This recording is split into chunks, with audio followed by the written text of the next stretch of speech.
Oh, hello, my sweet. So won't you come with me? There's so much to show in this grimdark distillery. So if you like bullshit or want some hobby tips, this Nightmare Priest and Binary Herald Magnificent welcomes you. Hello, my sweets. Hello, Mowgli. Was not expecting a second live. I'm enjoying. Hell yeah, Mowgli. I'm here for it. Tonight, we are going to be, or this evening, we are going to be working on doing some oil painting. Uh, so that is what we're going to be doing. I'm going to go ahead and get into it. So essentially, by spraying all of these with a spray paint, and to be specific, so I do not get fast drying indoor outdoor painter's touch Rust-Oleum. I would assume it is acrylic to some extent. I have no idea. I'll have to look at that another time. There is way too much small font. But whatever is in there, it's the same kind of principle as Elive Part Do. Welcome, Roz. Welcome. Elive Part Do. Part Do. Part Do? Part Do. Yes. Welcome. Welcome. Wonderful to have you all. So yeah, I'm getting ready to start doing a little bit of oil painting, and I've already done a little bit. I can show you one of the ones that I've got already done. It's still kind of wet, but I'm pretty happy with how it's turned out so far. And I still got to weather it with some like weathering stuff, but as far as all I did was put texture on it and spray it with a couple different colors of spray paint and then oil wash. I'm really happy with it so far. So I'll probably add some mud and I'm going to go in and touch up the wood on there, but pretty happy, pretty happy. Oil washes go a very long way, especially when you have a whole lot of texture for them to kind of work and sit in. So I am going to, I was using some Winsor & Newton ones, but I think I'm actually just going to use this old set of De La Rowney's that I've got, because I need to use them. Just get a nice little tube of burnt umber. Wow. Hey. And we're just going to wash that off there.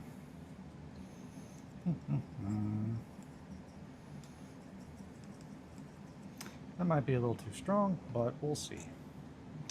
This side I already started working on. No, not too strong at all. So how is everybody doing on this fine Thursday evening?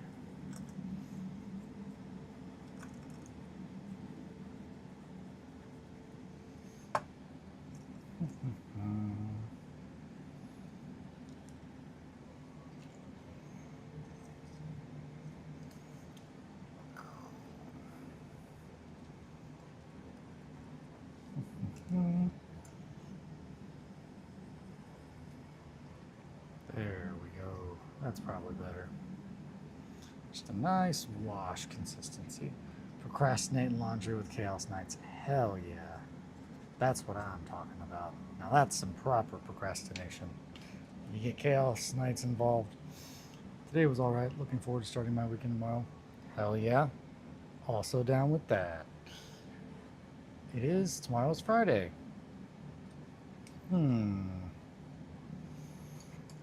Shit. No. Get in there. Come on.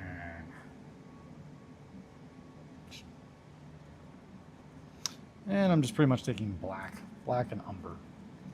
So I have a nice dark tone and a pretty medium tone. That should be a lot of different colors. Well, still at work, long day. Oh man, that sounds awful.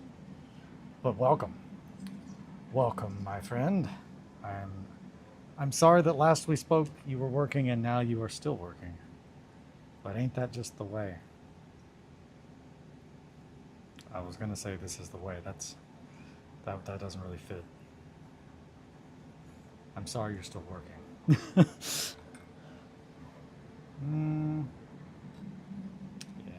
definitely gonna go back over that because that is a lot of black.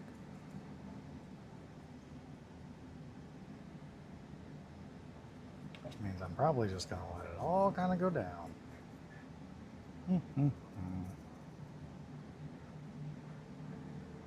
I am not the cleanest oil painter, that is for certain. Ain't that suck? Ain't that a kick in the head? Ain't that suck, don't it? Don't it? Don't it? Don't it? I don't know. I don't know what happened. For a minute I thought I forgot how words worked. I kind of want that darker.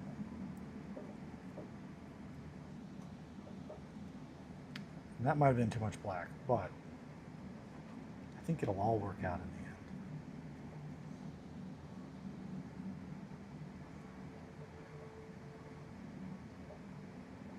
This is 100% going to be all over my hands.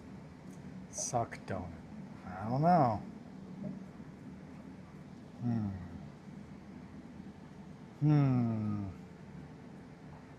Might have to grab another piece.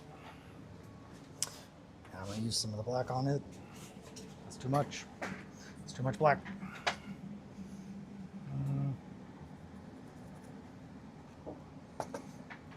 Also, I am working on a piece of wood. I don't know. I don't know why. I just started working one day, spray painting on it, and it's done really well so far with all the bullshit I put it through. So I just kind of keep using it. It does not get paint on my table though, which is the most important part probably. I might use a sponge and try to sponge some of that off. But I don't know. The more I'm doing this, the more I'm like, yeah, it's actually all right. It was just too much. Yeah, it's all over my hand now.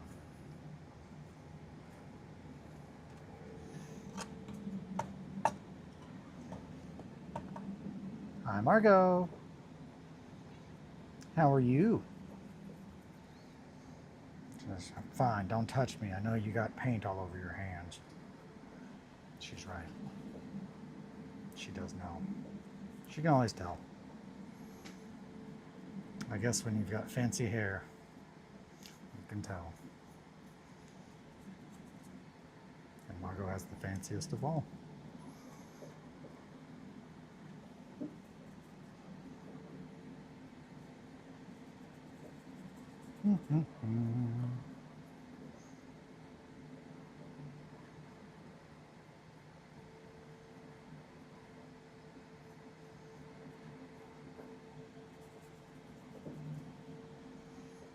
Yeah.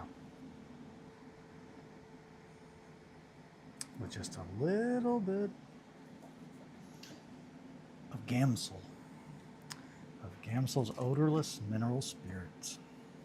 It all kind of comes off to some extent. Enough that I can put brown over it. Like that. Yeah.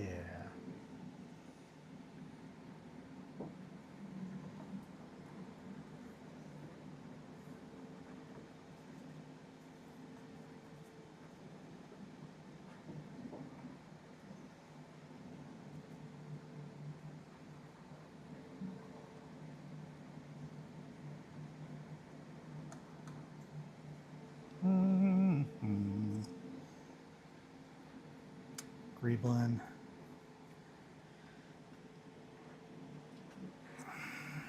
And Grebo are going at it over there. They are going hard, printing up some more pieces of the cathedral. They took a little break earlier because I had to wait for more filament, but then they kicked it up a notch. And they're always valued members.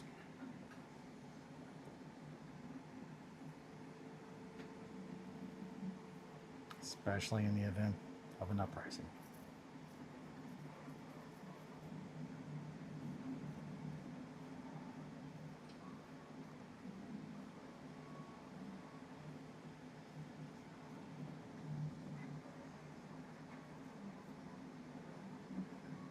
Don't forget to like, guys. Yes. I do appreciate that. Mm-hmm.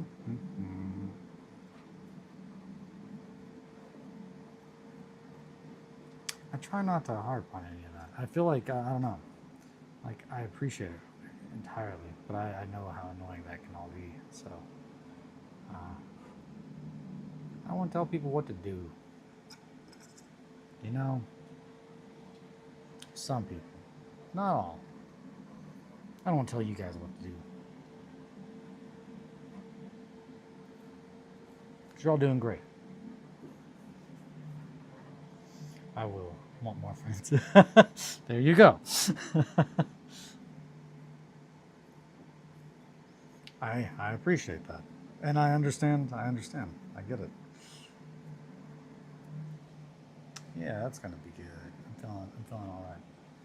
All right with that. Definitely, I'm gonna have to go back over the wood at some point because there's way too much mineral spirits on here currently. But once this dries a little bit,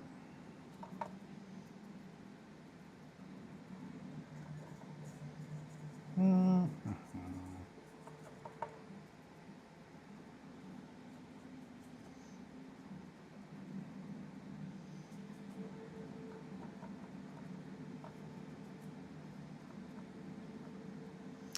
I'm pretty much just using the brush to pull more of that out and then drying it off on the other piece. That way I get some of that black out of there.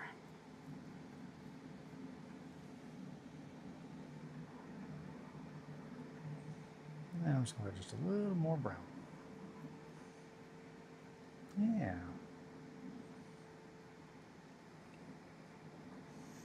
I'm pretty content with that on that side. This side is really dark. Oh boy.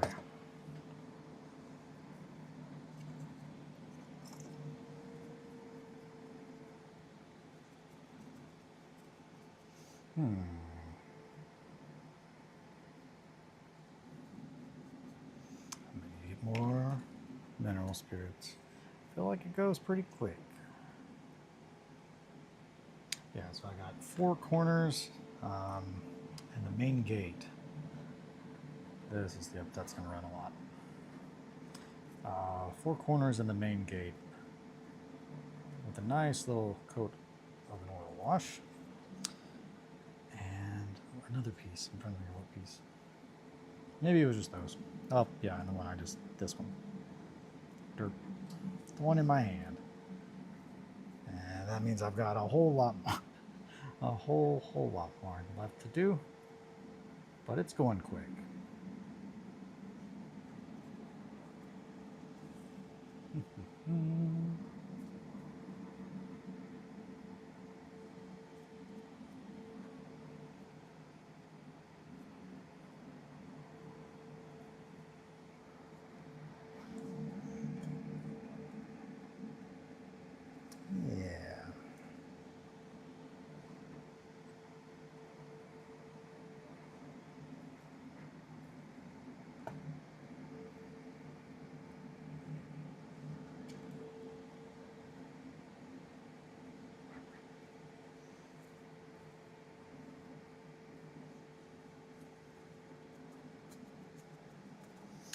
And this actually dries pretty quick for what you would expect.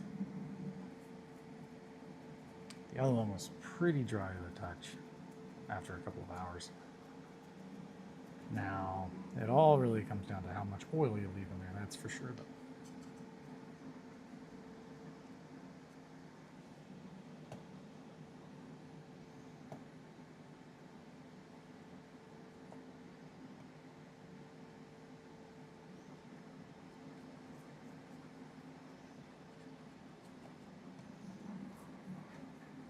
More that we create different depths of light and dark, the more it kind of looks real. And we kind of want it to be slightly not, in order to have a natural kind of look, we don't want it to be too focused in any area. So there needs to be small little swirls and depths on, certain spots which is why we've got multiple different kind of colors underneath there. And then we're using black and brown to add more depth and just bring out some of those different tones, but have like a stark. The black definitely gives us a nice stark back against the grays and the browns that I already put on there.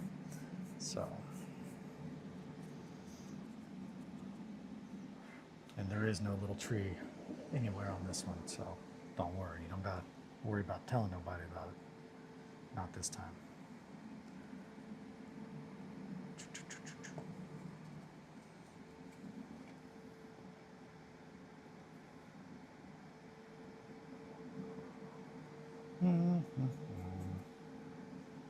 Yeah, that's still kind of dark, but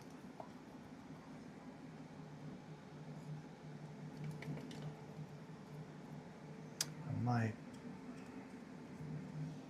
grab a different brush. It's a little bit drier. It might be better at sucking some of that paint out. Don't really want to use a Q-tip, but I could. In fact, I might. I'm covered in paint. We're past that point. It's Q-tip time. Q-tips. There's a lot of shit in the floor. That's why I'm standing real weird. And I've got paint all over my hands. That too. Alrighty. Thinking right there. Maybe here. Here's. Yeah.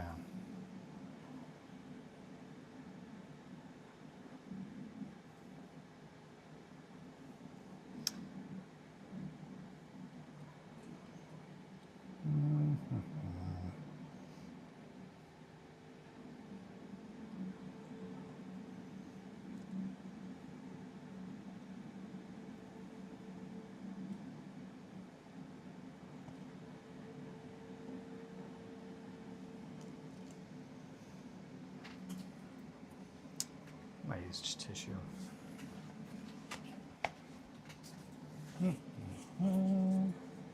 That'll pull a lot more out, right? Sometimes, but not always. Definitely pulls the stuff off the top though.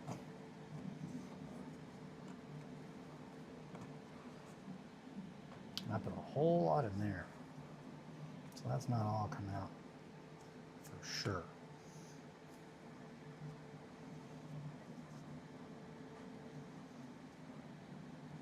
Yeah, I'm pretty happy with how that looks. Now this side's a little darker. And we can work on that as well. We'll just go ahead and skip to this part where I just use the tissue. All right.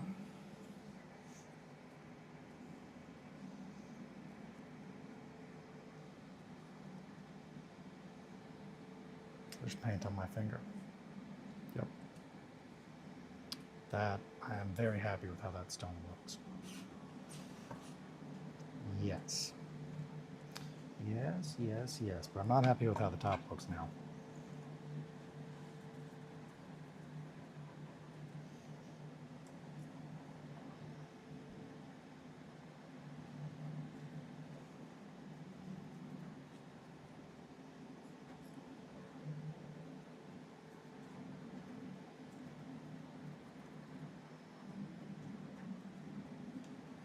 Okay.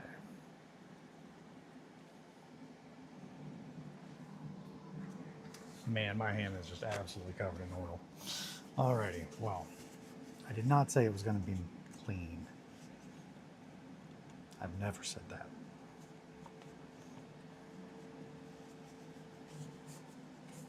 It's a very unpleasant feeling having a whole bunch of mineral spirits all over you. I always like to clean my hands, but I'm not going to do that because I'm going to be doing this for a while.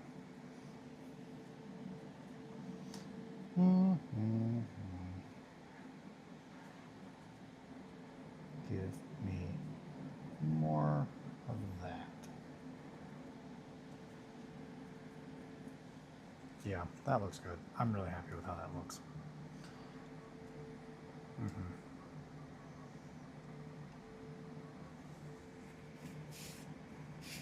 In the spray booth you go. Arg.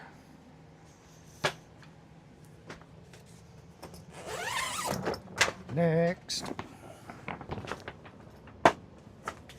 This one. Yeah, so this one I did earlier, and I used water soluble oils, which are something I've never used before, and it definitely did not go as well. I ran into the same issues that I ran into on some of my demons, in that I really like to use lots of washes. However, if you use too much water, it can in fact cause even the spray paint to come up, and then also the glue that is holding down the grit and the texture that we put on there. So I'm not a big fan of that. If I'm doing a ton of washes like this, I really needed to think more about how much water you have to put on there, because mineral spirits, it just evaporates a lot quicker. So you don't have as much buildup. None of the others are kind of like flecking and falling apart. So this one's going to have to be touched up a little bit different later on, but lesson learned, which means that I need to figure out what the best way to use those oils is. It almost seems like it might be better to use them with a very, very, very light wash, but who is to say? Let's see. Greeblin? Grebo? Good job, good job. Doing your things. It's looking good.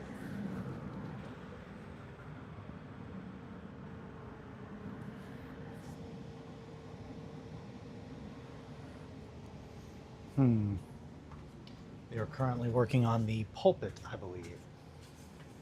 Yes, oils are messy. I like them a lot though. They're very good for like really intense, especially, or very, like you can manipulate them a lot. Matt, totally not panicking, does almost, I think the vast majority of his painting is done with oils. I like acrylic probably the best personally, but it's just different styles, different techniques and what have you. But he uses a lot less mineral spirits, and it's much more intentional. He's painting them, not just washing. I do a lot of washes, and then I paint with acrylics. But that's more just habit,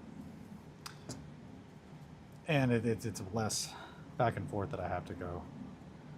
Since I already have to do quite a few coats and stuff in between a lot of my stuff, just for texture and whatnot, and what have you.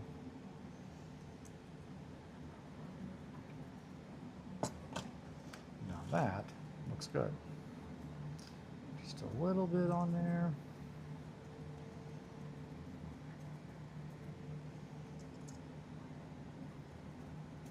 And with it being just very dark black, it's just very, very intense.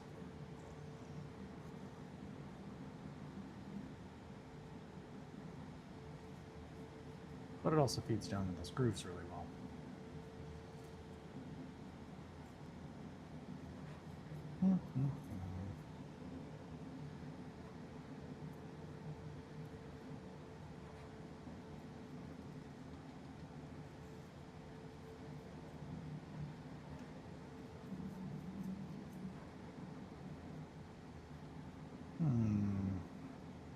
Yeah, we're gonna need to get a lot of that off though, aren't we?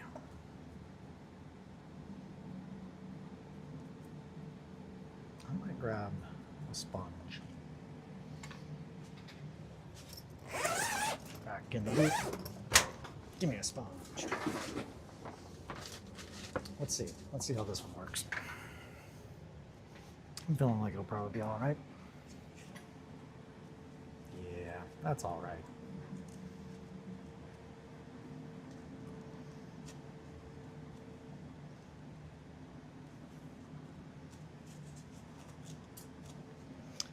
pull a little bit more of that out.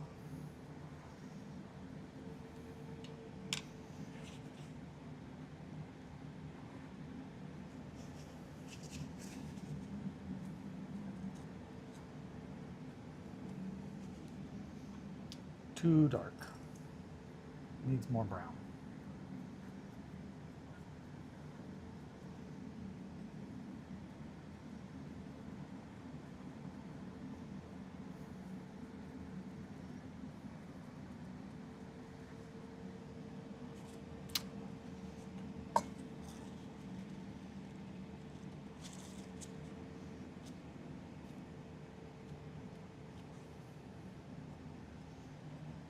I'm going to put a little bit more mineral spirits on there and try to pull some of that black out.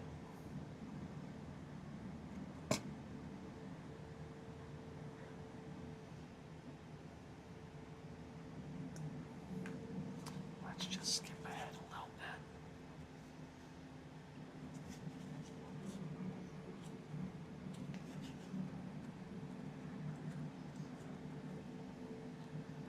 bit. Yeah.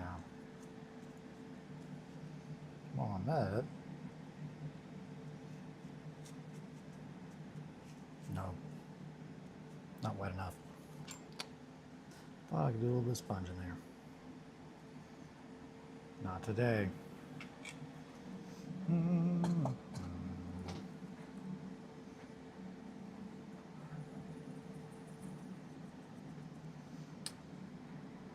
There's good.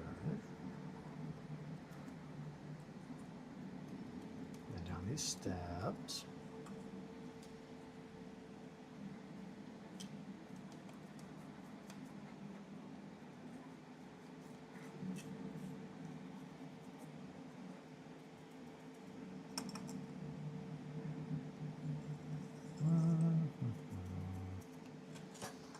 Okay.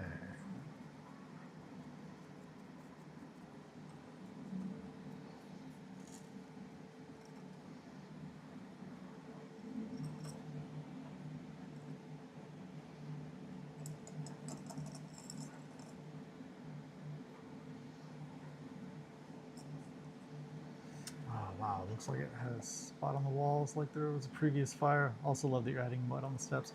Oh yeah, no, thank you. Yeah, I'm trying to add like spots where it seems almost like either soot or anything else that naturally builds up in those spots that don't really see much light. And then trying to add some nice variations of browns, just from small flecks of dirt that are going to be, flipped up over centuries or however long castles are typically around for. I don't know. How long do castles last? We have a fake one here in Kentucky. It's not like an actual castle. Well, I mean, it's a castle. It's just like some guy built it for his wife. Not a real castle. It was not built in the time that it was needed. It was more, I have too much money. My wife likes castles a lot, which I get that. That's a good gift. A castle is a great gift. A little insane, but who am I? These ones, centuries. All right, cool. A lot of fake ones in the States. Some aren't even castles. They're just, what the heck? Get that weak shit out of here. We need to build some proper castles. That's another one of the goals of the Grimdark Distillery. We need proper castles for throwing each other off, and shit. What's that other thing I really like? It's when you throw people out of windows. There's a word for it. Oh man, deforestation.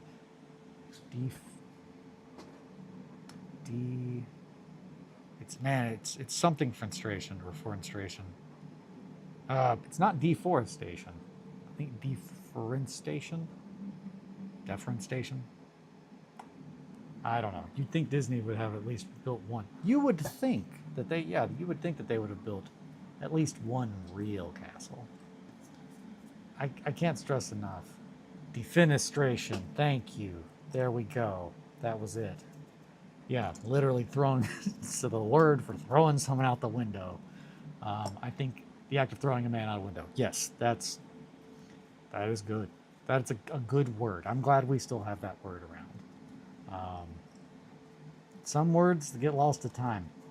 I want to make sure that one doesn't. I think we need to start throwing people out of windows more. And I don't mean just like, I mean just in general. Not enough people get thrown out of windows, especially when you're angry. You're just like, I'm gonna throw that guy out a window. Or maybe they do, and like a lot of things that I learned about through my wife, I just don't hear about them, and it's probably for my own safety that I don't. Because I'd be like, God, everyone is just throwing people out of windows all the time. Through the glass. Yeah. Uh, my buddy Garth has a gnarly scar from like shoving his hand through a glass screen door, like an old glass door. And he's like, yeah, no, I'm lucky to be alive. It's just like, oh my God. Like he is. He's very lucky that he did not just instantly bleed to death because it was a really bad cut. My uncle did the same. Yeah, it was bad. Yeah, it's like his scar that like it goes like almost his entire like the entire way around his arm. Uh, it's just like, man, I don't think people understand how scary real glass is. Just like, oh, I'll just break a window. It's like, nah, dude, don't break, don't do that.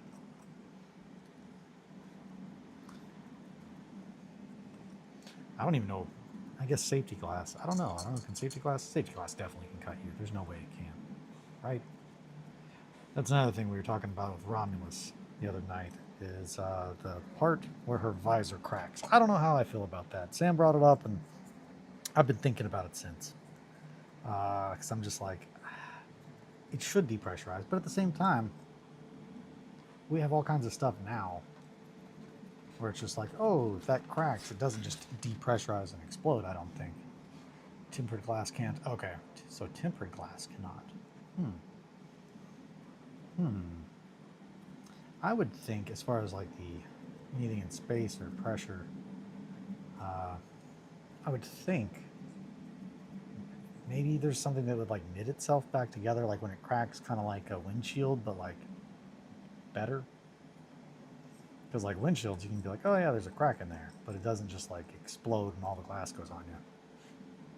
I guess like a safety glass, kind of. Or is it tempered too? I don't know anything about glass. Apparently, I'm learning this as we speak. It's like, man, I thought I knew a lot about glass. I didn't think I knew a lot. I thought I knew an average amount.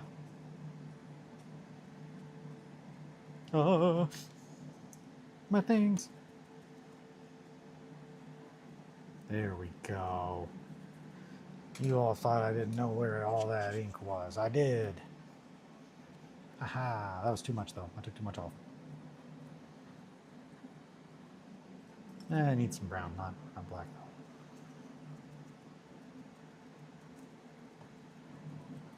though. Yeah.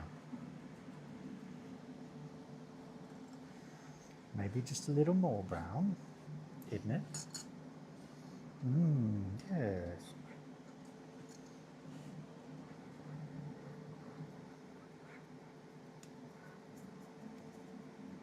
Gotta get that little nice soot in the wall kind of effect that we're wanting. Looks like someone had a little bonfire there maybe one night long ago when there was like reason to stand there and keep warm instead of being like, the poison mist is rising up, we're all gonna die. Oh, 1490 doom. No more brown there. Need the actual oil. Come on.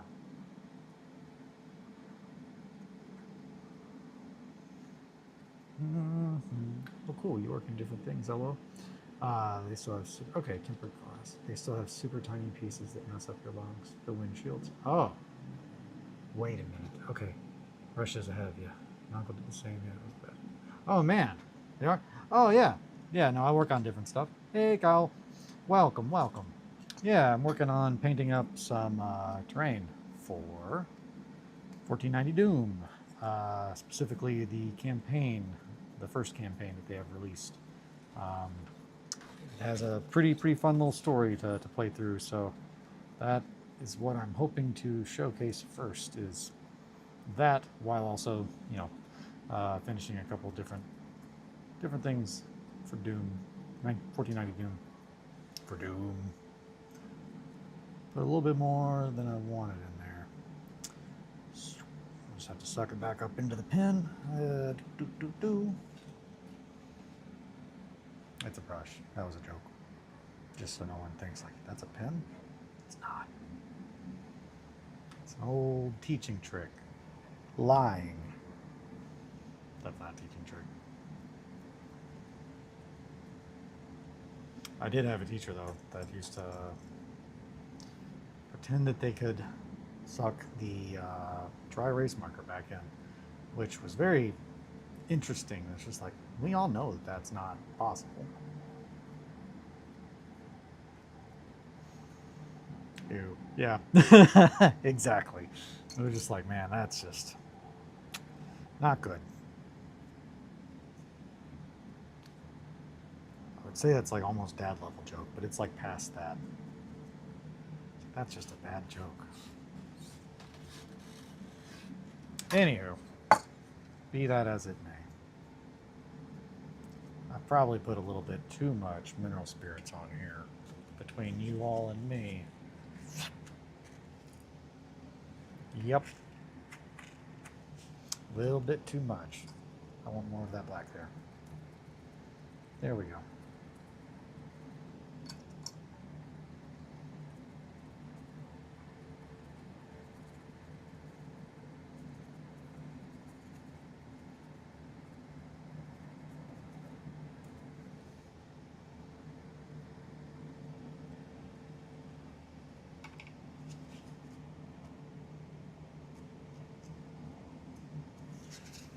Yeah.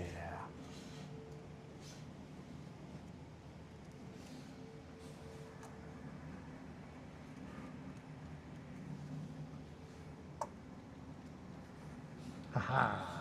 I'm okay with that. That looks good. That's fine. That's fine.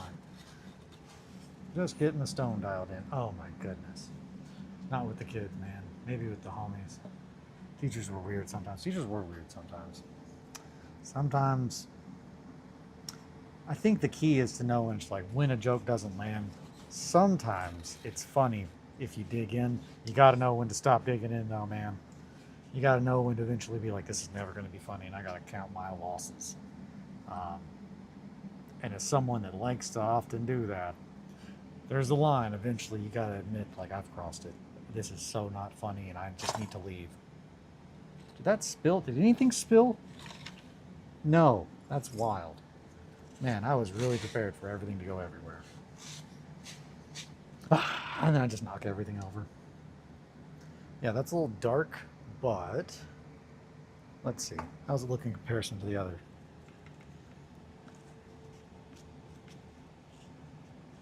Let's take a peep. Peep, peep.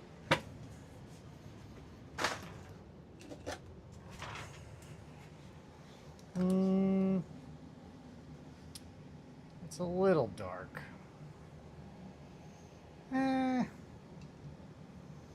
Maybe needs just a little bit more brown. Want it to be similar enough. Not too similar. Oh yeah, no, looking at this one over here, that's way more brown. Yeah, okay, I gotta put more brown on there.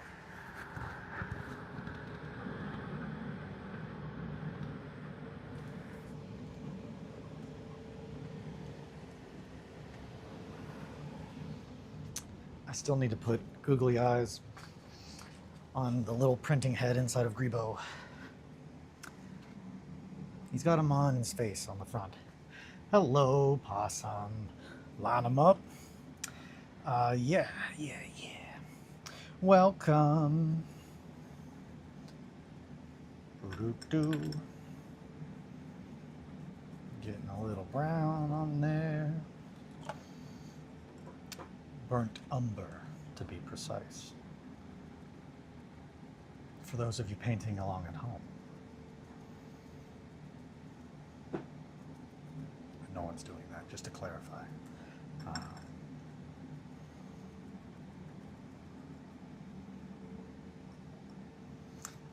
The last music that I played live was in a band called Guts. And it's very key for you to know that I only would play while drunk. And I mean, the best way to put it is a stoner rock band with 3 guitars. And that everything about that should tell you the kind of band. Like, I didn't know anything that we played, so like at the beginning of every song, my buddy Ronnie would just be like, "We're in the key of blank," and I'd be like, but then he often would say, "For those of you playing along,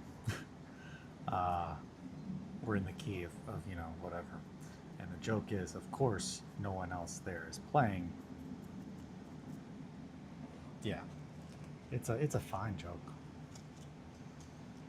And yes, Guts is a reference to the Black Swordsman.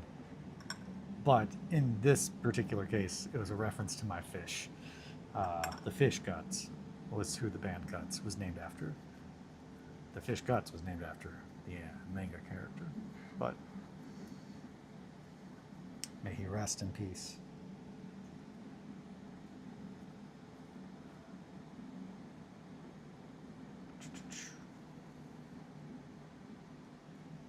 Yeah, we're getting some more brown on there. That's looking good. Yeah, just a nice little bit of brown tones to go with all that black.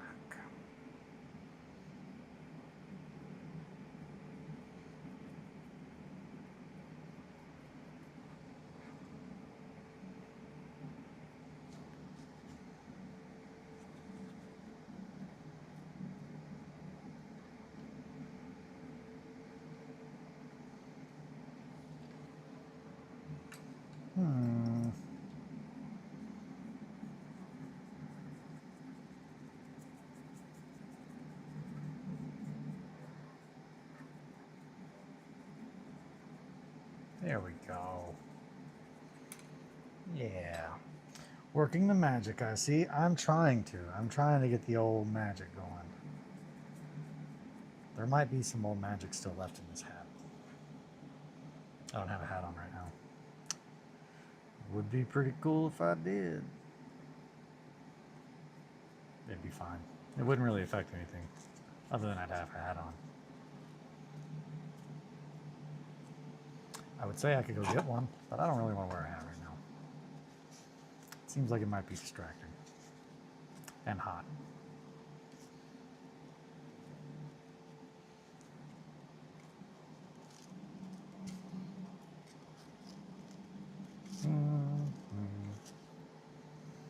Magic Man.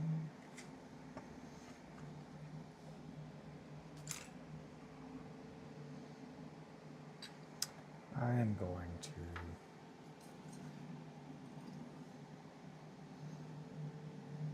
put more mineral spirits in there.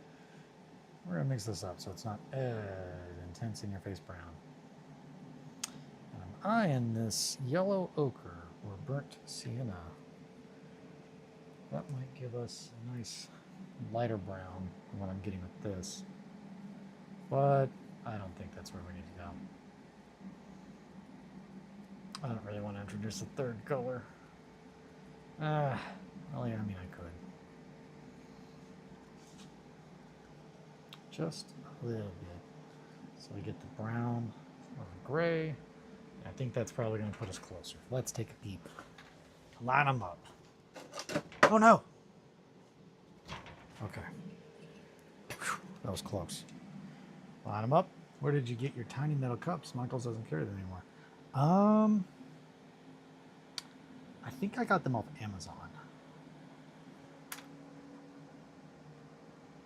That's the one that I was painting. Yeah, they're similar. That looks like it could be part of the same building. Maybe a little bit more black. Right there. Just right there, though.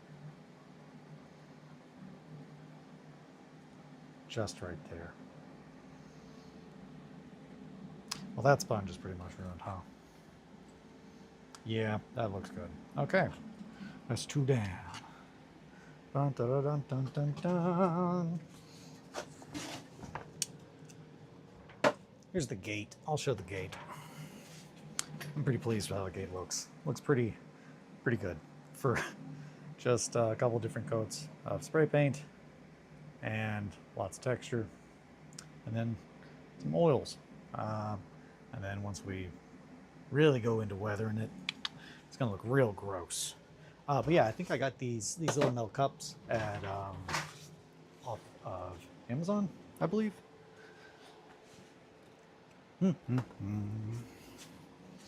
Line them up. I have so many pieces of castle to paint. Line them up. Line them up. Line them up. Line them up.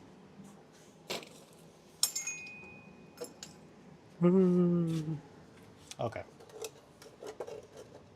I'm done. No more crying. That was it.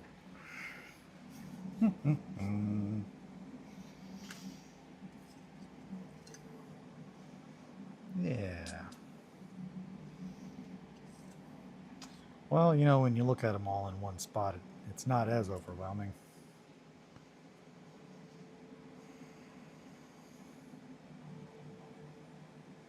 It's just more just depressing. Nah, it's fun. I enjoy it.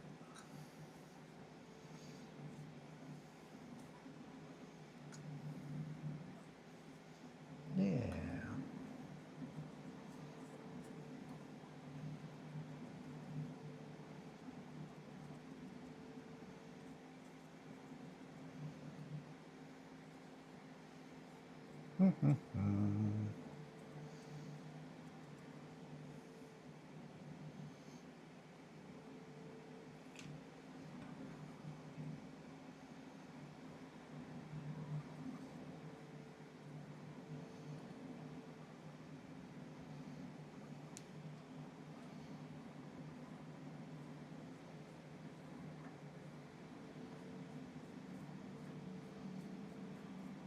Very messy. But I think it's looking good.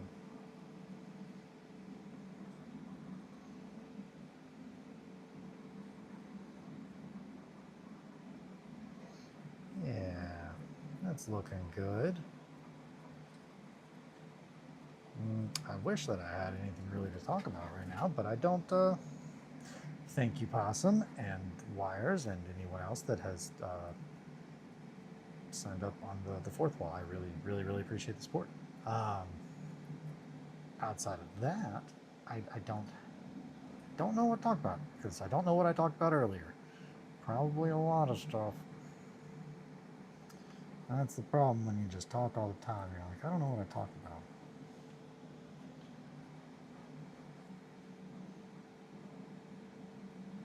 That's not entirely true. I often remember most things.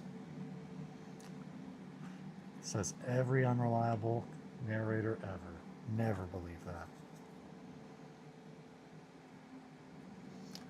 Which, yeah, that's a good segue right there. If you've not read The Book of the New Sun and you're looking for a sci-fi reference or recommendation, I highly recommend that. One of our regulars, Eric, was a very big fan. After reading it, he was like, yeah, I want to go back and read it again. Just like, yeah, dude, it's really good. Gene Wolfe. And it is a sci-fi book, even though, like, you're not really sure it's sci-fi for a very long time. But it's worth it. It's a weird book. I suggest you read it. Best game mechanic. Which creates the most verisimilitude? Verisimilitude. I'm going to have to look that word up real quick to make sure I know exactly what I'm looking for. But that's a good question. Verisimilitude. The appearance of being true or real. Oh. So, like, best game mechanic that makes you think, something that is not happening, like almost like uncanniness, or like makes it feel real, like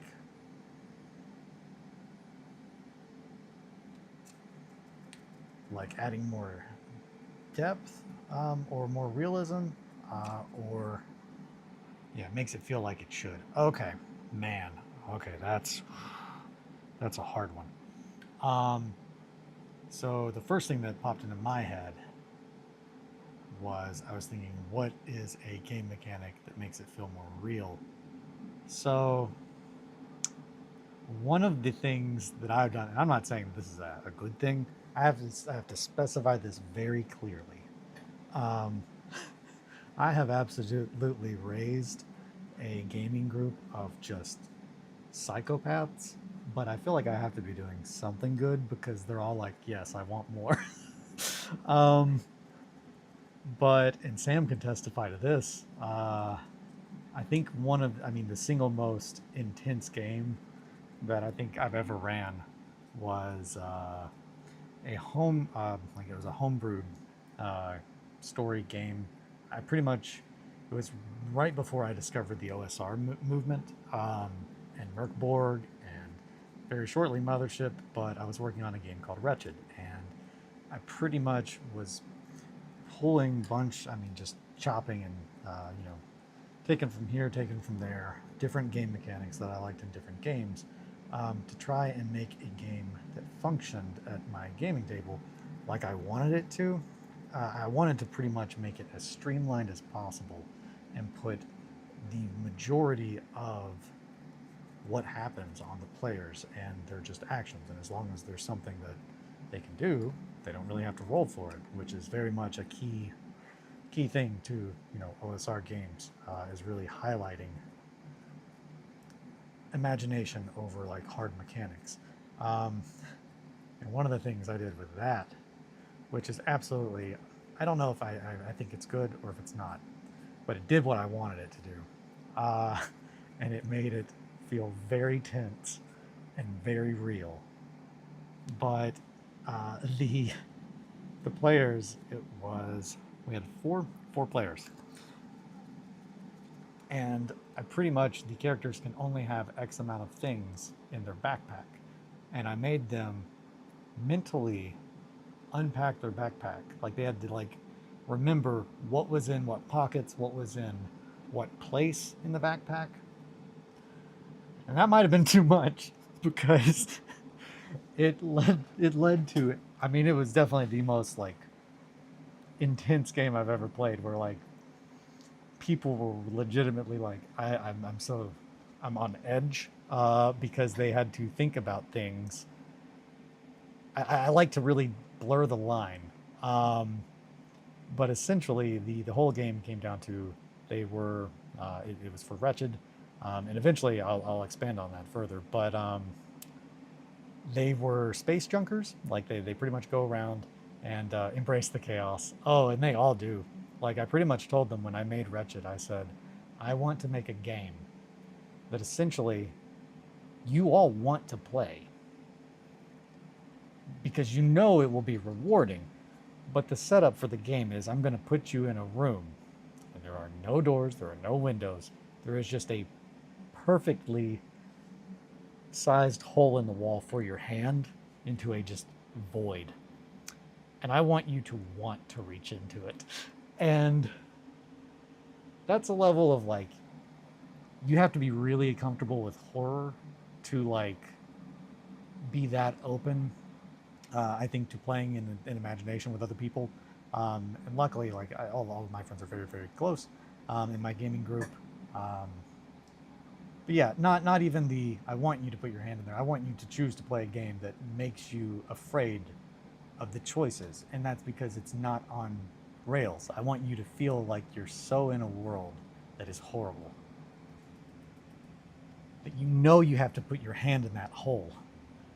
But God, you're afraid to find out what's in it. And I think one of the things that I did for that game that really impacted was really restricted what you could carry, how easy you could carry it, and I tried to make it really to where base it off, and that's similar to I'm trying to remember what the game is, but there is a game that came out from Fantasy Flight where essentially you build yourself as a character, and you try to legitimately list what you like. Okay, like on this average scale of how much can a normal person lift, that's probably what your strength is for a normal person.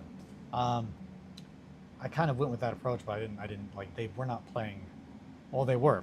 They pretty much. I had them each use their own name uh, because that is just the most. It's the most common thing that you do. So actually, I think they no. That was Wretched season 2. The first Wretched was the one in space. The second Wretched was a retelling of Witchburner, which is one of my favorite works, RPG lit. So no, I think they did get to choose their names in the first Wretched. But I pretty much said each of you can take 2 items out of the group's full like armory, and you all have normal things. Actually, shit, it might not have been 2. It might have been 5. I might have let everybody pick 5 things, and with that, there were a couple things like everyone has to have water. So it pretty much came down to, in order to do whatever they came across inside this ship, they knew that they were not going to be able to come back to their recovery ship, their scuttling ship, and resupply. So one thing that was really good was I made them pretty much make a mental note, and then physically, I mean, they wrote down like what order it is, so they would know how quick can I get into my backpack and pull that out. Am I going to have to pull a bunch of shit out on the floor? Because that's going to take time. A clock, or a perception of a clock, and how long things actually take is one of the most simple things that you can introduce to a game that puts people on edge if that's what you're wanting to create. To make it even more awful, you could do something like, well, they're space, scrappers. So they probably need some big kind of like cutting tool. Well, you could make it to where it takes 2 people to operate. One has to watch to make sure that it stays in line, and the other has to pretty much hold it and keep it going. So you have like a spotter who is watching something that is very up close, and then you have another one who has to operate the tool. So then you have 2 people that kind of have to be the eyes and ears of the group. And I don't know if Sam is still in here, but if he is, this is when he would probably chime in, because he was one of the people that had to watch what was going on. And essentially, they came to a hallway where there was someone lying. It always sets people on edge. Yeah, it always sets people on edge. And the more things you can do to extend how long they're on edge before those like breaks where you have to let people catch their breath, which is a very big thing. That's why a lot of horror has comedy in it. And depending on how much comedy it has, you can kind of tell how much they really wanted it to be humorous, and how much they really were using it to lower your defenses. But it's awful. So Wretched has a whole wonderful other kind of enemy that I designed very much based off of some horrifying things that I learned in biology from my wonderful friend Eric Wire, who worked in the lab with mice for a long time. And when he told me what his job was and what we used it for, it led me to coming up with a whole new kind of like enemy that like it's really disturbing when you first encounter it, but when they first encountered it, it was just a guy laying in the hallway of a ship. And he was just laying there, but he was still breathing. And they were like, okay, we got to keep going. We found a note that seems really creepy. It's telling us that, this part of the ship is not safe and something happened. I won't spoil that because I eventually do want to release Wretched. But I will talk about this because it's just so good. Because it seriously made Sam just like, oh my God, I don't know what to fucking do. it was the most intense like part of a tabletop game I've ever had. But essentially, Jeffrey and Cameron were trying to cut this door, and they're both fully half of the group is focused on one thing, and they cannot hear what is going on behind them because of the noise and the suits. And so it's pretty much down to Kelly and Sam that are keeping an eye on this guy because they're just really all uncomfortable. They're like, yeah, no, it's just a guy laying on the ground. He's like breathing slowly, like he's still alive, but he looks like he might not be conscious. And as they're talking amongst themselves, you know, Sam's just like, I'm gonna keep an eye on him. And she's like, okay, well, you notice that his breathing starts to increase. And he's just like, oh, okay. So he's like, he goes over there and he's like looking at him, and his breathing starts getting more and more and more and more rapid until eventually the guy opens his eyes. And Sam is just like, oh my gosh, are you okay? And he was just like, okay. And Sam was just like, where are we? Where do you need to go on the ship? And he was just like, ship.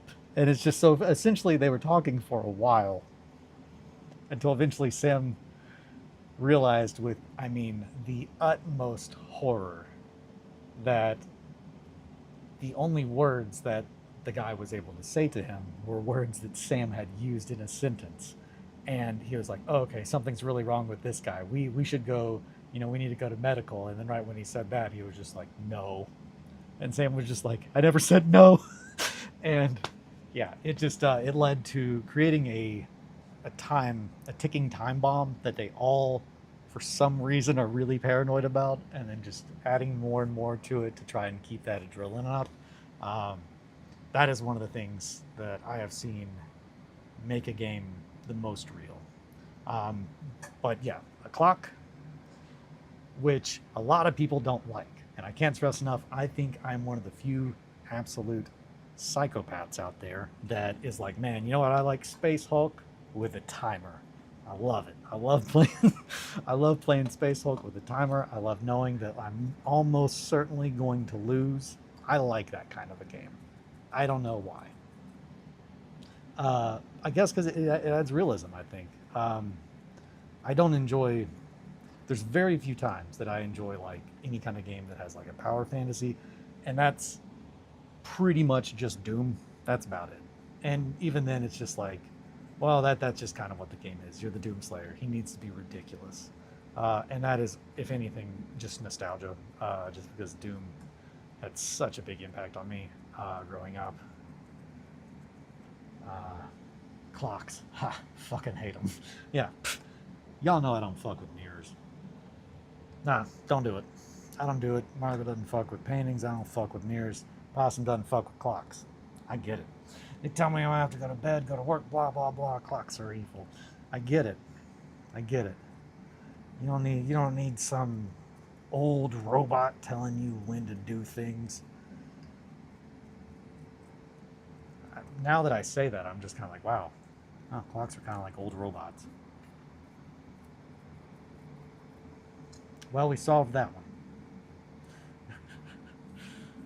But yeah, that was a really long story. Hopefully it wasn't too long, but I thought I would share that. Sam, if he pops back in, could add more, because I know his experience was a lot more stressful than mine, and he can explain the things, I guess, that we did in that game that absolutely he was just like, I'm so uncomfortable. I don't trust this. I'm really paranoid. But that would be punch up clock. That would be something that I always find very good, is a timer. A timer. Let's see, what else are some really good things that blend that line? Oh, physical items. That's not really a game mechanic though. I don't know if a timer is a game mechanic. Does a timer count as a game mechanic? Clocks are on site. Dog. Dogs are on site. Just zeroing in on that clock. Time flies. And then you shoot all the clocks. Or no, it's time to punch the clock. There you go. I'm trying to think of a good catchphrase that you would say when you took out all those clocks, Possum.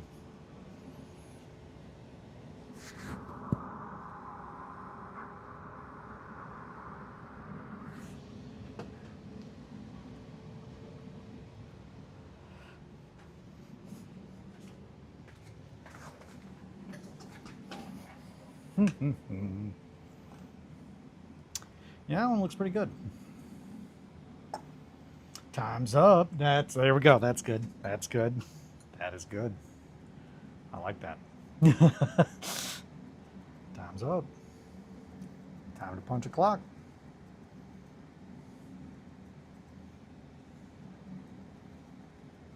I never played Time Splitters, so I have no idea what that game was about. Timer is a game mechanic. I'd consider prop set dressing not mechanics, but definitely fantastic for vibes. Okay, cool. I think Timer, yeah, because Timer is a game mechanic. So the prop that I gave them, I also did give them a map. Um, Everything was in narrative timing. I can't stress enough. This, honestly, the more I talk about it, the more I'm like, man, I really need to specify the conversation that we had earlier about Hitchcock breaking people. I stand by. Don't do that. Like the people, but like anyone that's like, yeah, I want to play a game and I want it to be scary and I want it to be like I'm there. Okay, we can stop when anyone wants to. But yeah, all the things that like I'm just remembering about like how intense that game was, to where everyone was just like, I want to keep playing, I want to go, but man, I am exhausted with how tense I am. Shit, I'm trying to think what else. So the yeah, I didn't give them a map. Everything was done narratively, so they pretty much went from room to room, and in the first room they found a notebook. And I've shown it on here before. I don't know where it is at this point, but it's like a nice little like gold leafed like writing book that I had that I beat the shit out of, and I tore out half of the pages, and I left madman scribblings on them, and they would find them throughout the ship. And they would use that to kind of piece together the world, very, very Bloodborne-esque. Um, However, they did have a couple writings, like a couple sheets that were spilled, like in the book, or like in the hallway with them, uh, and very quickly they lost the ability to go back to their safe space, so they had to now make a new one. That's a good thing to do. That's not really a game mechanic though, but pretty much they had to draw the map out in this book, like with a physical pen, like in real world, and they had to keep track of where they had gone down these corridors. It was like, okay, we went down two hallways and then we made a right, and they were keeping track of mapping out this to get an understanding. I mean, it is a like a like a capital ship from 40K. I mean, generations. It was a colony ship. So like anything from Alien or any other ship, typically from sci-fi, where they're trying to recolonize a planet. Um, this was one of the colony ships that first left Earth. Um, but the name was not in any of the databases or anything. So I love a good ghost ship story. I love a good ghost ship. It doesn't have to be in space. In water's fine. The water's fine. Come on in. It's just a ghost ship. That's my neighbor Paul telling me to come on in. It's just a ghost ship. Hey Eli, it's Paul. It's just a ghost ship. I don't know why I said all that, but I think he'd like that.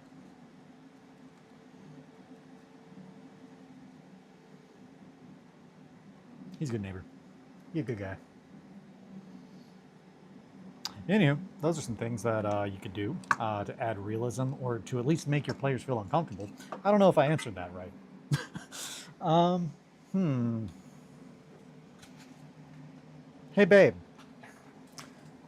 Can you think of a game mechanic that we have used in a game that made it feel more real?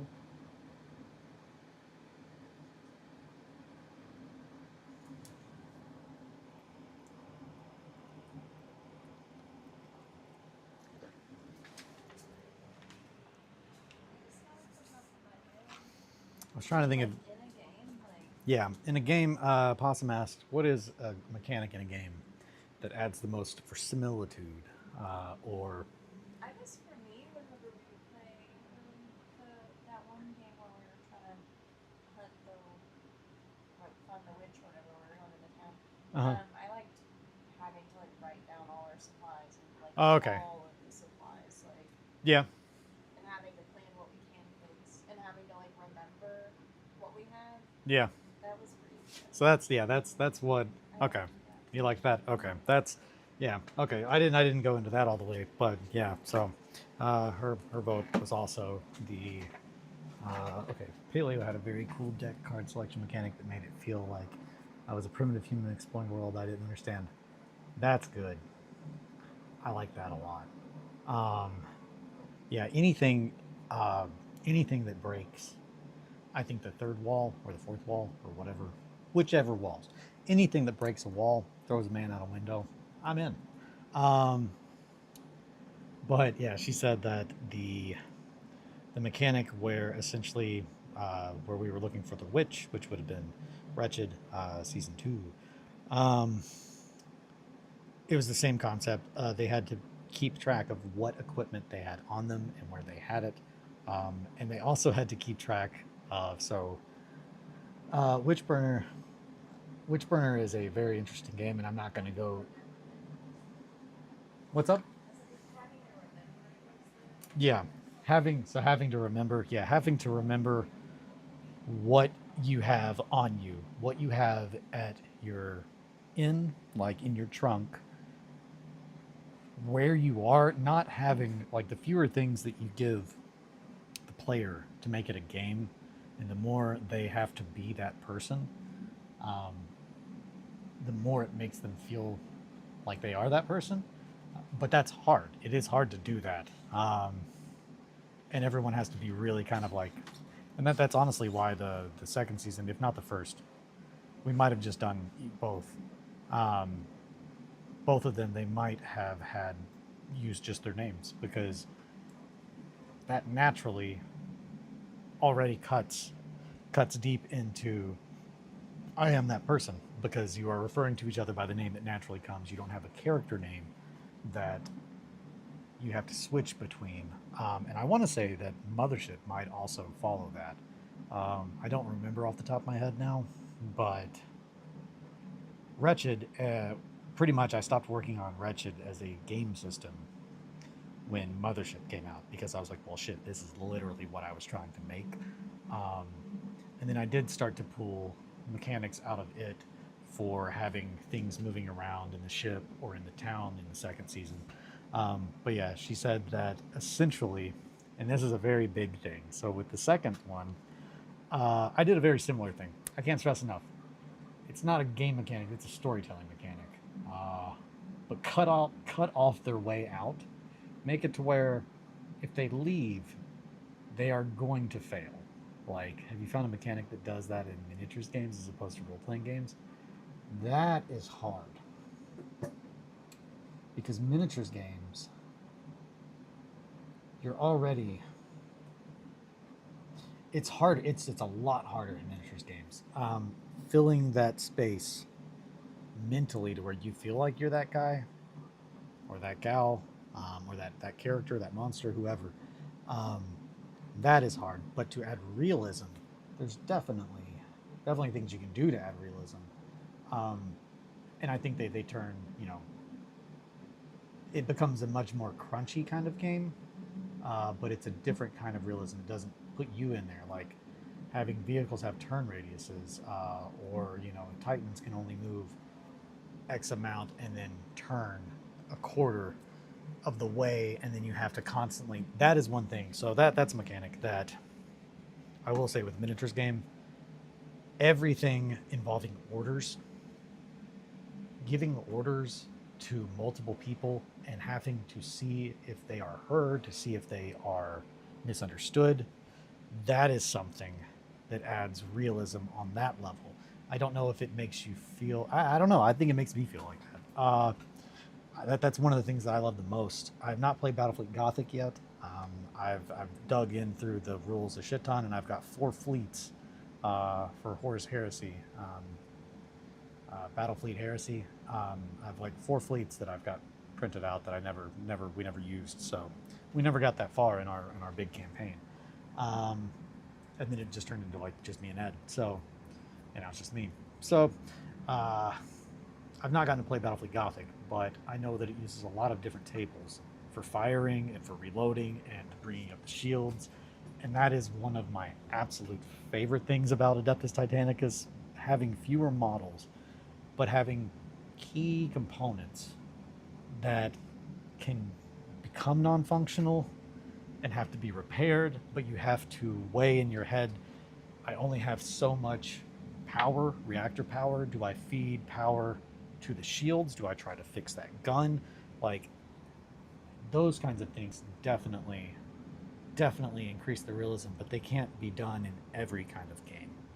Um, hmm. I will say, and that's not, yeah. So BattleTech got it. Yeah, I haven't played BattleTech, but that it does seem like a very, that seems like the closest you could get to, like, man, I feel like I am that character. Um, Other than having a game that you only have one character, and that can definitely do it.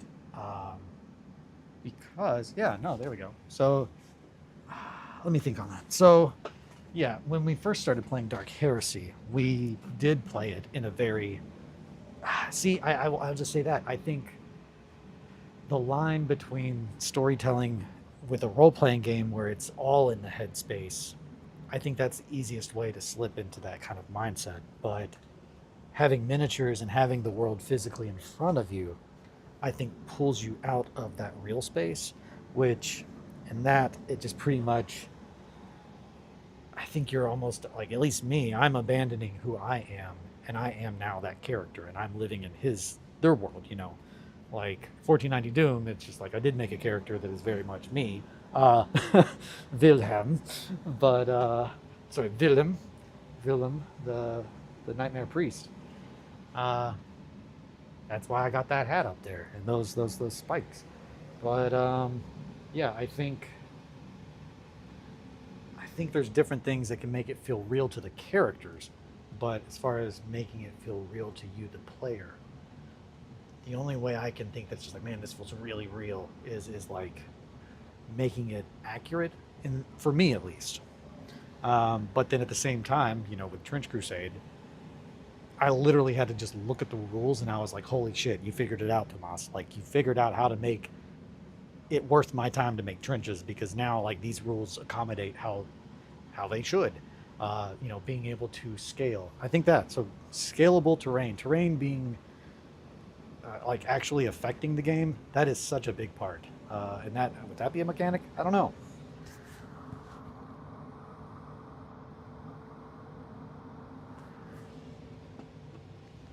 I think anything where you don't have just big squares as line of sight blocks, that's a step in the right direction. There's a cultist in the floor. Not Margot.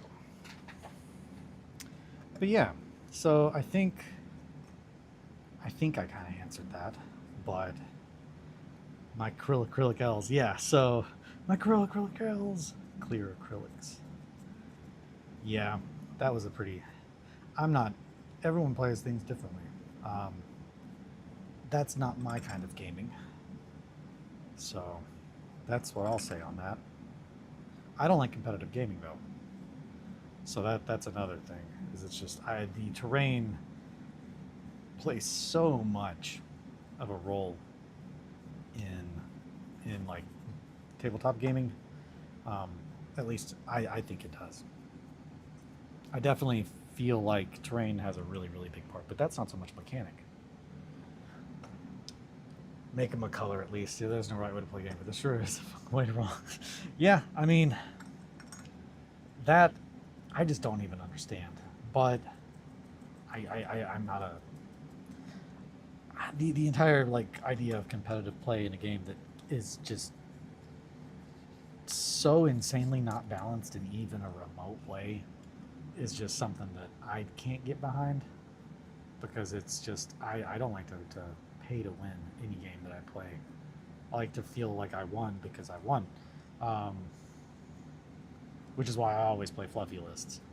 Now, whether my fluffy list can become really scary is dependent on, you know, the meta at the current time and what books have and have not been updated. But I will say that a bunch of Slanesh Mark of Slanesh Havocs are really scary. The last time I played Warhammer, anyway. And one of them meleeed because, you know. Oh, and that's also where the Circle of Life joke came from. The Circle of Life in 40k is when the cultist in front of you gets shot with a las cannon and utterly disappears. And now you got a new pair of boots. That's the Circle of Life.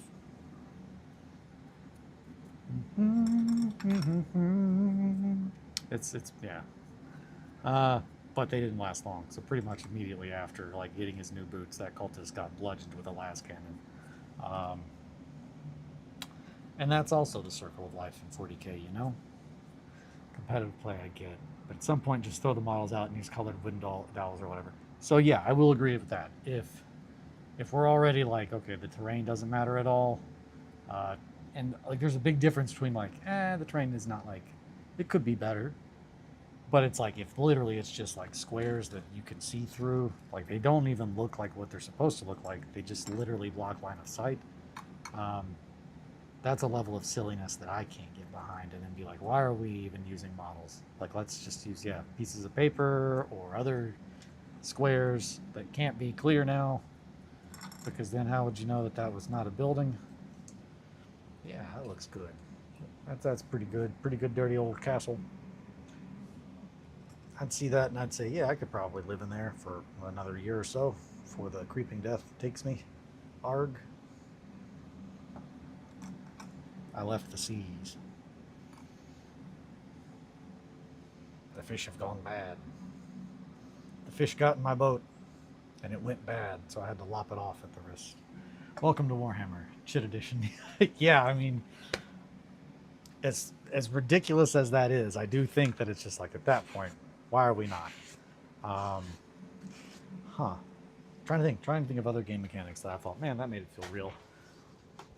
Anything that makes the game more deadly, I can't stress that enough. But also, again, we all know I just like to smash the Beatles a lot, and that's probably because, again, I like to know that my characters can die and that they're not just going to hero hammer around the table forever. So like I was a big fan of Zone Mortalis, but I was also the psychopath that was like, Zone Mortalis is not nearly deadly enough. We got to add other stuff in here. So for all of our ZM games, I pretty much, those look good.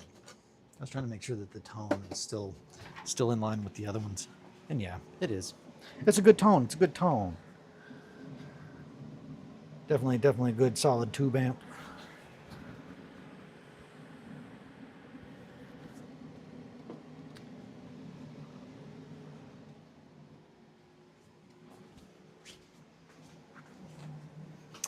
Beep boop boop. I would unironically love a Warhammer Hex and Chit game. Yeah, probably. Like the time we played Flames of War but didn't have any terrain, so we emptied out a box of expired oatmeal packets to make a hill. I'm here for that, dude. Like, I'm so down with like playing with whatever you've got. I definitely am not. If I can't stress enough, like that's if I have not made something look like how I want it to look, I'm just like, okay, well, I'll just play with whatever. That definitely is a big thing with me. I like all of my pieces to look the way that I intend them before I start playing with them, because that definitely, I get more enjoyment out of it, personally, and then not everybody does. Like that's a completely normal thing. Like I'm not saying there's only one right way to play. I'm saying there's no wrong way. There's just a lot of ways that I sure don't want to play, and you got to find out which ways you like to play. But that is probably the wrong way. I'll play along. Haha. I'll throw some shade. Yeah. Just a little black in there, and a little in there, and maybe some here. Beep-a-doop-boo. Yeah. Now I'm trying to think of other really good mechanics. Every mechanic in Blood Bowl. Every mechanic in Blood Bowl being able to kill you is something I really like. I like when you go to catch a ball and you slip and you fall and you die, and you're just like, that, he's just gone, huh? And you're like, yep, he's gone forever.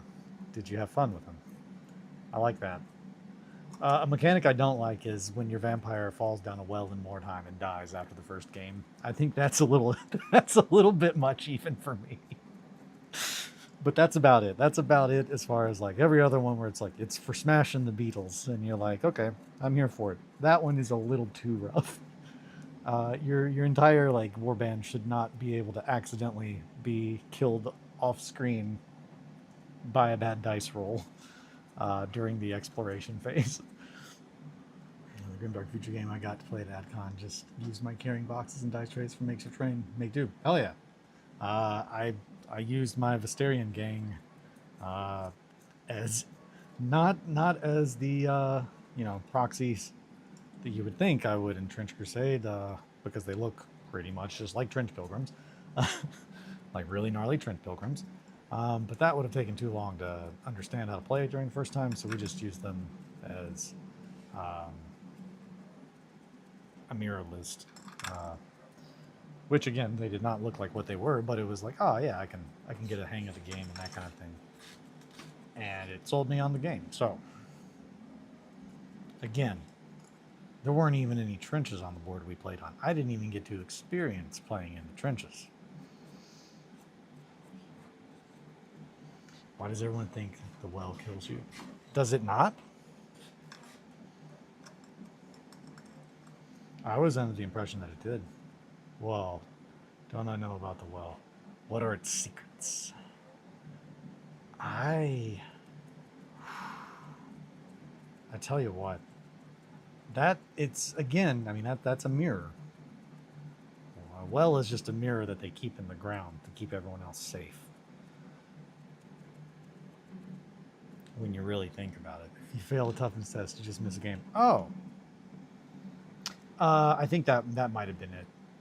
They only played 2 games at the Mordheim event, I believe.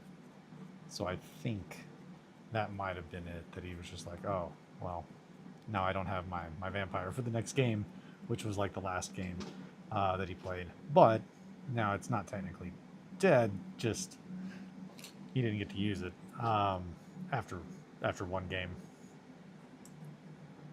And it was a pretty cool vampire model, too, if I don't say so myself. Wink. Yeah, that might be me, though. That might entirely be me just spreading misinformation about the well, that it kills you. Because I was like, yeah, he fell down the well and died. But that's how I understood the story. That's how misinformation spreads, you know? You're trying to tell people how to play games and have fun, and next thing you know, and you're just like, there's a mirror down there.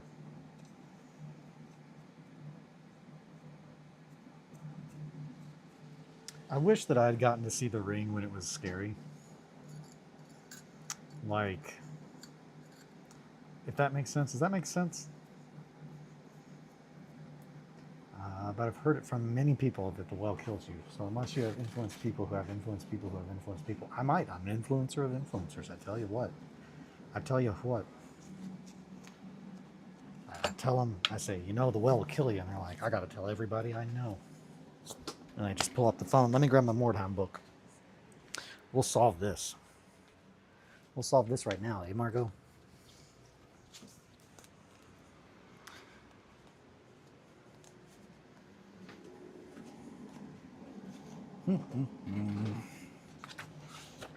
Trading.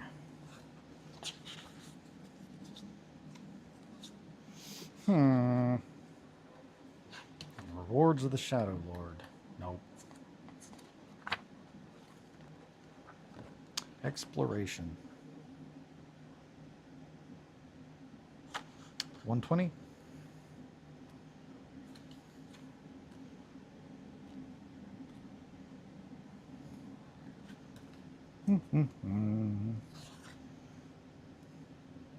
Well, I don't know what the hell I'm doing. Where the hell's this well? Okay, here we go. The well. 1.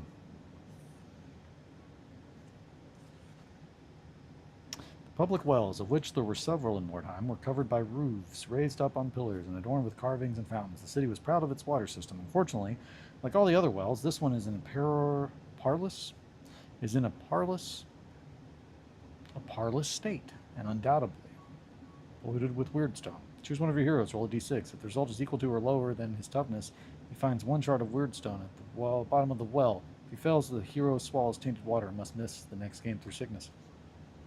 It does not kill you.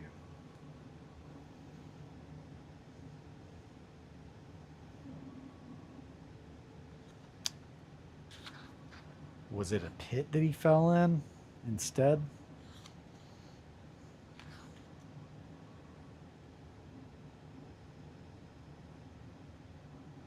So the pit, they're never seen again. If you wish, you can send one of your heroes to search for any wordstone hidden here. Roll a d6. On a roll of 1, the hero is devoured by the guardians of the pit, never seen again. On a 2, he returns with d6 plus 1 shards of wordstone. So, no, the well will not eat you, but the earth will. Bum, bum, bum.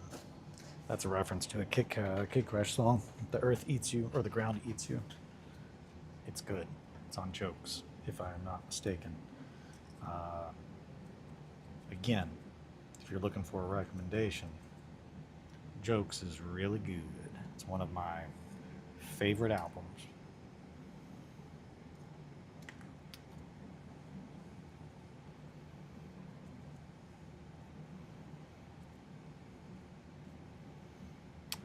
I can't stress enough, if I'm one of those absolute kind of psychopaths that it's just like, if you make something that I like, I might find out like what your phone number is, and I might be like, hey man, you know where I could get one of your records? And they're like, how did you get my phone number? I'm like, dude, tell me.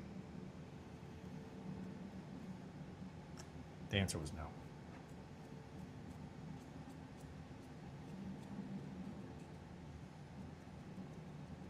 There was more to it than that. I'm not just a psychopath. I can't stress that enough. I should not lead people on to think that I'm just a crazy person. Or should I? I suppose it could go either way. You never know.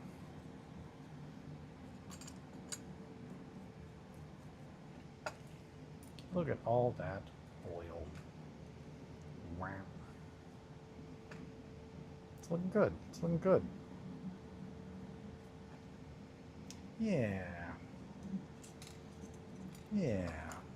Man. I feel like I yapped and yapped and yapped about different game mechanics that aren't entirely just game mechanics. But I feel like there might have been some progress made there. There we go. Speaking of progress, let's just get a little bit of black on there. Just a little bit.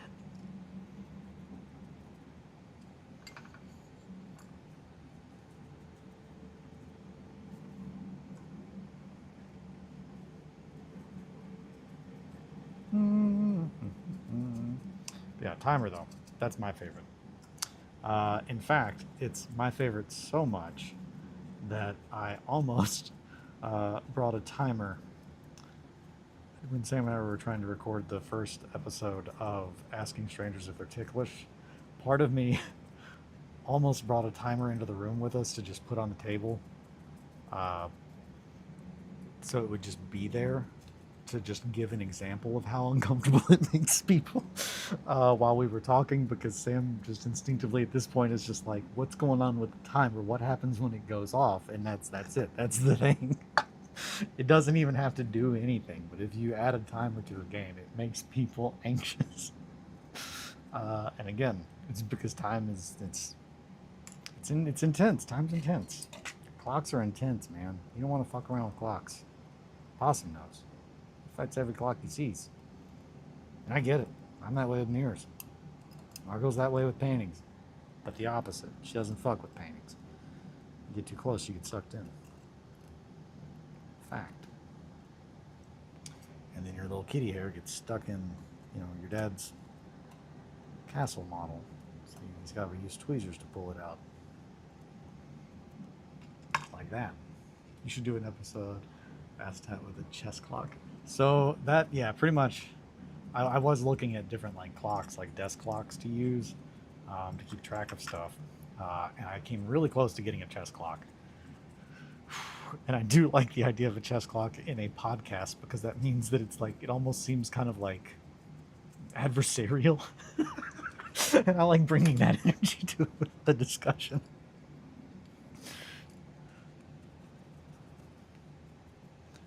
Or just bring it and just click on it at random intervals. Just like, okay, no, keep going. I just don't worry about it. Don't worry about it though. Every time you want to talk, you got to slap in. You got to slap in. I like that idea. I also like it with only two people. It's just like it's really like, okay, I'm click. Like, would you have X amount of time before you could do it, or is it just like, okay, I'm punching the clock? Oh, or maybe each person only has. I don't think I understood for a second there how that clock might work. Does each person only have X amount of time? So every time you click it, it's not how much. I bet there's different ways that they can work. If you yap too much, do you lose or you just not get to talk anymore? I was gonna say like if it's set up to where each person only has X amount of minutes that they're allowed to talk, and it just like counts down every time you click it. That's intense. That's an intense energy to bring. A confrontational podcast for the modern era.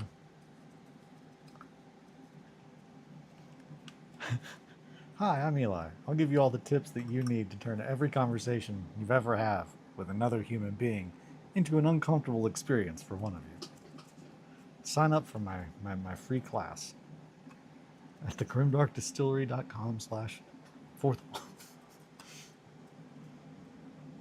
The first lesson I am sure you all know is that the first step in any successful business venture is jumping the Shark Tank.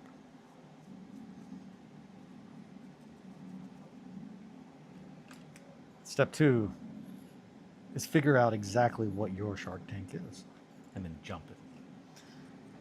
Maybe it's just a bunch of clocks that you gotta punch. Who's to say? Not me.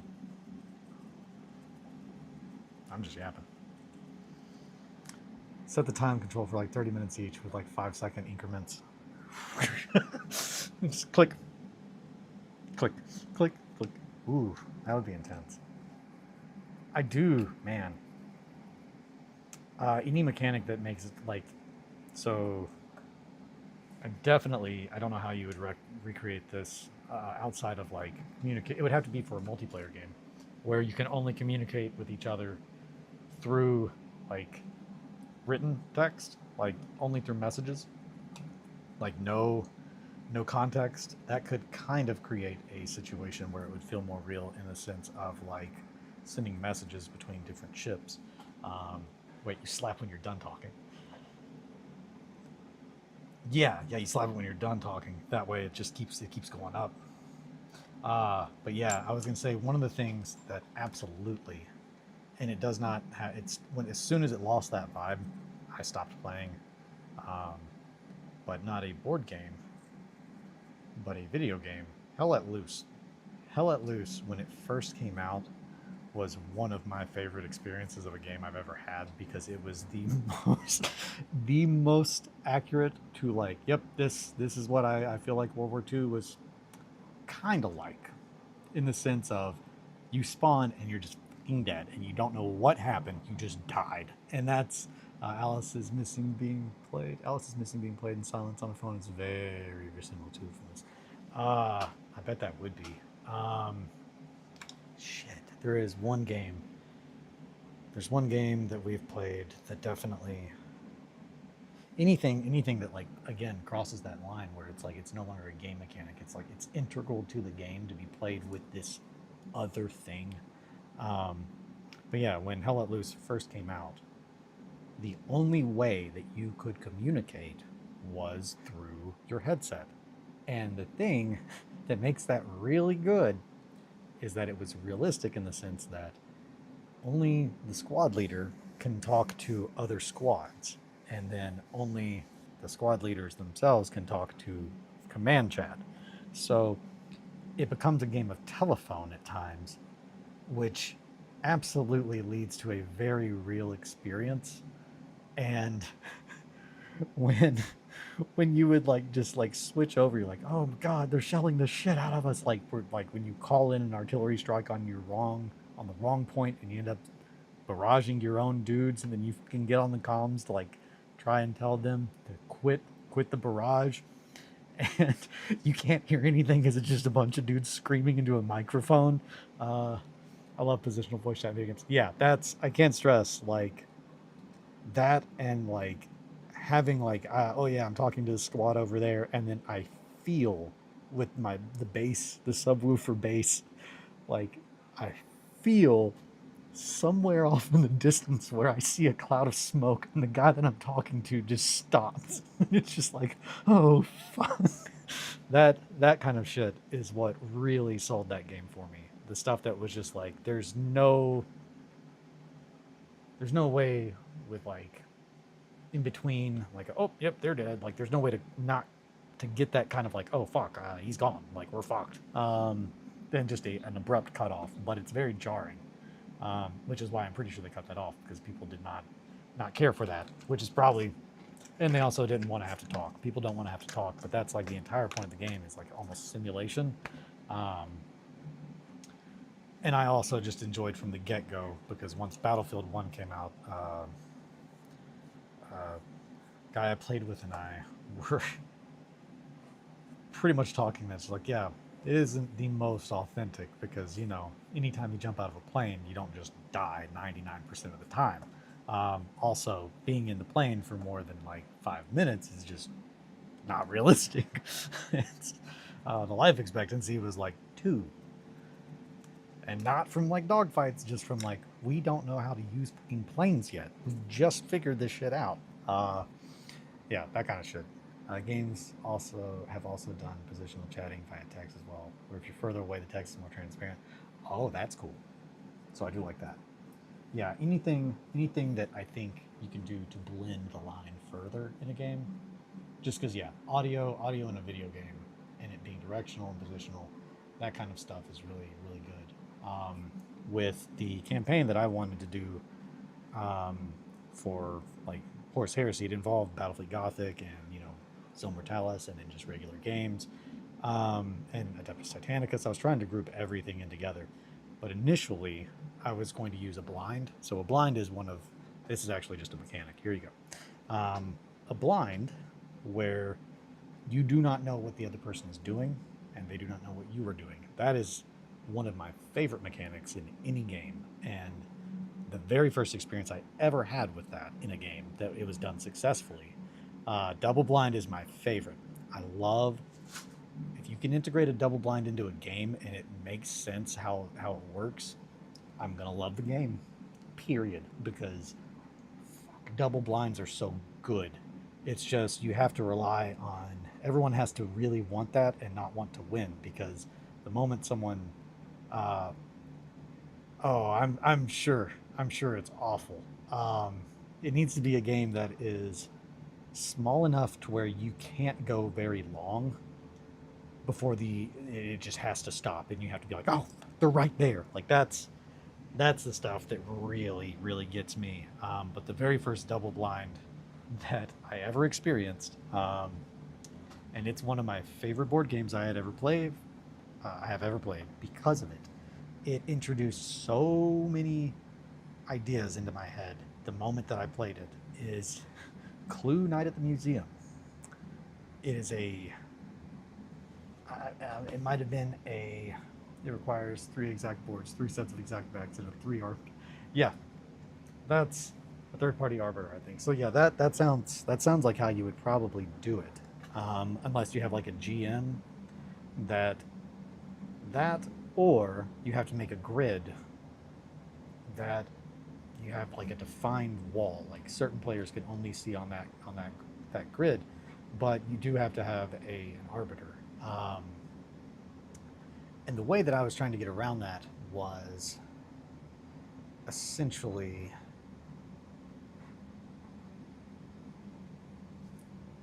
everyone. There were 4 people. Everyone is on a map, and in order to figure out where who was and who they are, they essentially were going to have to like scan. They were going to have to pick points on a grid, and essentially all the points eventually would be listed. Like everyone, like, okay, one at a time. Like, I'm going to check here. The next person goes in the room, I'm going to check here. The next person goes in the room, I'm going to check here. The next person goes in the room, I'm going to check here. And you could only scan with an X amount of distance of a piece or of a board, like from like one hex to over here. You only can scan. So if you know that they have to be near whatever point they're looking for, but you don't know what point there are. Yeah, single blind games are very fun though. Hidden movement as a mechanic is so tense. Yeah, it really is. So pretty much you have to like scan, and then if one of the coordinates is one that you are currently at, like you would have to, and again, everyone pretty much puts them back in, like, okay, no contact, don't write anything. If they're on your point, you would write contact, put it back in the folder, and then all of them would be revealed. And essentially, whoever searched that point would then know where one person was, and they could hail them. And that would just be another, like, almost like blind kind of interact while the rest of everyone is still looking for each other. And that would be a way to do a blind where no one knows where anyone is, no one knows who anyone is, and you're relying solely on other like, in this situation, legions. It's like, okay, we have a contact. We have found that there is a ship looking thing on that point. Do you hail them or do you not? Like, what if they're not who you think they are? And that was something that I was trying to build up, like, tension with that. But yeah, I think I've gone a little bit longer than I thought I would. So I'm probably going to stop here, but that was a very good conversation. It's kind of like Escape from Aliens in Outer Space. I've not Escape from Aliens in Outer Space. I've not played that. But that does, if it's like that, I love that. Like anything that involves, like, we have to figure out who is who and where they are. In order to even begin, that just builds so much more realism to a game. It definitely is time consuming as hell, but I think it can be worth it if everybody is on that level of wanting the storytelling and the adventure, as opposed to just like fighting each other. That's a big thing. If people just like, or get the their enjoyment out of like the combat of a game, they're not going to enjoy that kind of part of a game typically. Well, yeah, as I said, if they just so. But yeah, no, that good conversation. I am going to stop here. I went a little bit over where I thought, but no worries. I do have a doctor's appointment tomorrow, so I will not be here at 8. I have no idea when I will get back. No, thank you, Possum, and let's see, I know Mowgli and Roz and Sam and with Chris. Mowgli, Roz, Sam, Possum.